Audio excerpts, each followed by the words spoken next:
یہ بہلول بھی اسی قبیلے کا فرد تھا، دجلہ کے کنارے مٹی کے گھروندے پاؤں پہ بناتا ہے اور انہیں مسمار کر دیتا ہے۔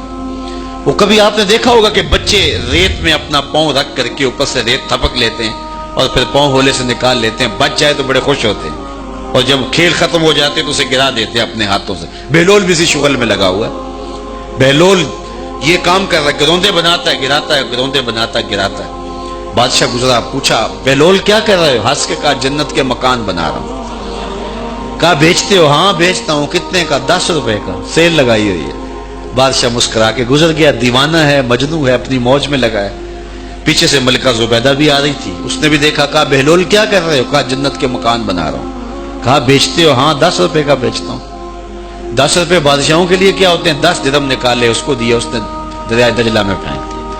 فقیر اتنی دیر تک فقیر نہیں بنتا، داتا صاحب فرماتے جب تک مٹی کا ڈھیلا اور سونے کی ڈلی اس کی نظر میں برابر نہیں ہو جاتا۔ اور ایک مکان کے گرد، ایک وہ گروندے کے گرد دائرہ لگایا، کہا یہ تیرا ہوا۔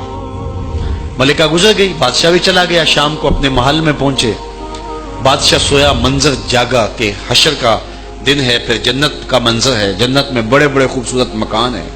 ایک مکان تو بڑا ہی اچھا لگا، تو جی چاہا کہ اس مکان کو دیکھوں۔ تو جب قریب گیا تو دروازے پہ لکھا تھا ملکہ زبیدہ۔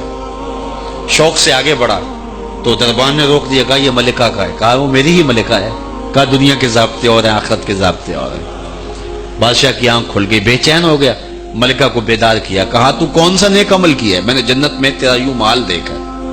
ملکہ کہنے لگی وہی معمول کی نمازیں، وہی سب کچھ، کوئی نیا کام تو میں نے کیا نہیں۔ ہاں یاد آیا، کل گزر رہی تھی، دجلہ کا کنارہ تھا، وہ جسے لوگ مجذوب کہتے ہیں، وہ جو دیوانہ کہلاتا ہے، وہ بہلول، وہ جنت کے محل کہتا تھا وہ بنا رہا تھا۔ میں نے کہا چلو کوئی بات نہیں، فقیر ہے، 10 روپے کیا ہوتے ہیں، تو میں نے 10 روپے کا ایک محل خریدا تھا۔ بادشاہ سر پکڑ کے بیٹھ گیا، وہ تو مجھے بھی کہتا تھا۔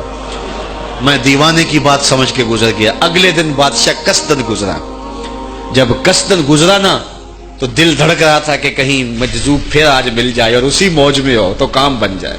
دیکھا تو بہلول وہاں بیٹھا ہوا ہے، آگے بڑھ کے دیکھا تو کام بھی وہی۔ بادشاہ پھر رک گیا، پوچھا بہلول کیا کر رہے ہو؟ اب دل دھڑک رہا تھا کہ مجذوب ہے، کوئی اور بات کہہ دے تو چلو اچھا ہو کہ وہی جواب دے دے۔ اس نے وہی جواب دیا، جنت کے محل بنا رہا ہوں۔ بادشاہ کا کچھ دل ٹھہرا، پھر کہا اچھا بیچتے بھی ہو؟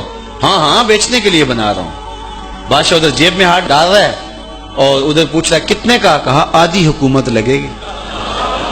کہا کل تو 10 روپے کے بتا رہے تھے۔ کہا کل تم نے دیکھا نہیں تھا، آج سودا دیکھ کے لے رہے ہو۔ اللہ تعالیٰ ارشاد فرماتا ہے انما تنذر من اتبع ذکر وخشی الرحمن بالغیب، جو ان ڈٹھے سودے کرتے ہیں، جو بغیر دیکھ کے کرتے ہیں۔ اچھا چلو ایک خوشخبری میں آپ کو بھی سناؤں، اور وہ خوشخبری رسول اللہ کی زبان سے۔ حضور نے فرمایا طوبی لمن رآنی وآمن بی وطوبی 7 مرات من لم یرانی وآمن بی۔ فرمایا صحابہ تمہیں مبارک ہو ایمان کی کہ تم نے مجھے دیکھا اور میرے اوپر ایمان لائے، اور کہا انہیں 7 مبارکیں ہوں جنہوں نے مجھے دیکھا بھی نہیں ہوگا اور پھر بھی ایمان لائیں۔ انما تنذر من اتبع ذکر وخشی الرحمن بالغیب فبشرہ بمغفرۃ واجر کریم۔